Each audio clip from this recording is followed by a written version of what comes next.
Ish nën kryetari i organizatës së veteranëve të luftës, OVL-EUÇK-s, Nasim Haradinaj, ka publikuar në rrjetet sociale një shkrim ku ka thënë se sot në Den Haag do të jetë një ditë e veçantë e zhurmshme.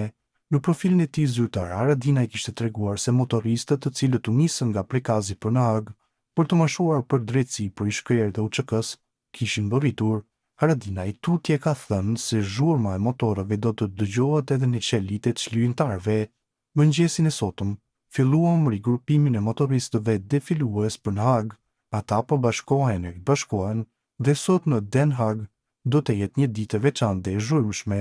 Bubullima e motorëve do të dëgjohet edhe në qelitë e çlirimtarëve tanë dhe përtej, ka thënë ndër të tjera Haradinaj.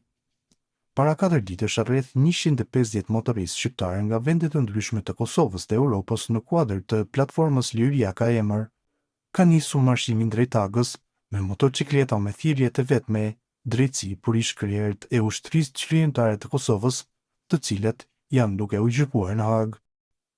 Profesori Enver Bytyçi përmes një reagimi është përgjigjur deklaratave të fundit të kryeministrit të Shqipërisë Edi Rama dhe kryeministrit të Kosovës Albin Kurti, duke kujtuar qëndrimet e dikurshme të Kurtit kundër ish-presidentit Hashim Thaçi. Rama tentoi ta paraqesë Kurtin si një figurë të paqëndrueshme dhe të pabesueshme politikisht, por për Bytyçin këto akuza nuk janë as të reja dhe as të qëndrueshme. Përkundrazi, ai argumenton se Albin Kurti ka ndjekur një linjë të qartë kundër korrupsionit, pazareve politike dhe tentativave për kompromise territoriale me Serbinë, ndërsa kritikon ashpër rolin e Edi Ramës në këto zhvillime. 10 vite më parë, thot Edi Rama, ti Albin nuk njihje pavarësinë e Kosovës, jo më pafajësinë e Thaçit. Po, Albin Kurti para 10 vitesh nuk i respektoi simbolit e shtetit të Kosovës, kam shkruar me kritika ndaj tij.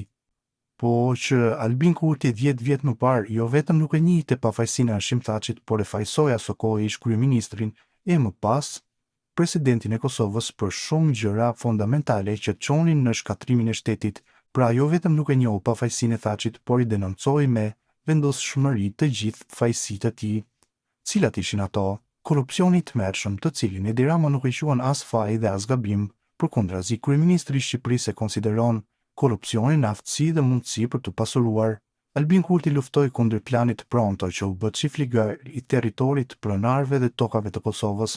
Albin Kurti e fajsoi Thaçin dhe Ramën për tradhtinë ndaj Kosovës sepse donin që veriun e saj t'ja jepnin me desirje dhe një ngazëllim të madh si trofe mikut të tyre Aleksandar Vučićit. Po, Albin Kurti e fajsoi Hashim Thaçin edhe pse ai nën presionin e Edi Ramës pranoi të themelojë gjykatën speciale të Kosovës në Hag. Tani Edi Rama sulmon Albin Kurtin pse ai nuk mbështet mitingjet elektorale të Edi Ramës, partisë së Thaçit e asaj të Ali Ahmetit. Jo kryeministri më i mirë për Serbinë që prej kohës së Nikola Peshishit, ai që ka ndryshuar nga frynera e tij. Albin Kurti, fal Zotit, ka ndryshuar për mirë, me një politikan që nuk njihte simbolet e shtetit të vet, tani është një lider që e mbron edhe me jetën e vet shtetin, simbolet dhe territorin të cilin Edi Rama bashkë me Hashim Thaçin deshët t'ia shisnin Serbinë. Albin Kurti ka bërë punën e tij, ka njohur me ligj gjenocidin serb në Kosovë dhe kjo është mas kundër akuzës kundër Thaçit. Ka paguar pa të drejtë miliona euro të taksa paguesve të Kosovës për avokatët e Hashim Thaçit e nuk mburret si ti pse shkove për një vizitë në Hag. Ku jeti Edi Rama, ku është Albin Kurti? Hane Shan, Hane Bagdad.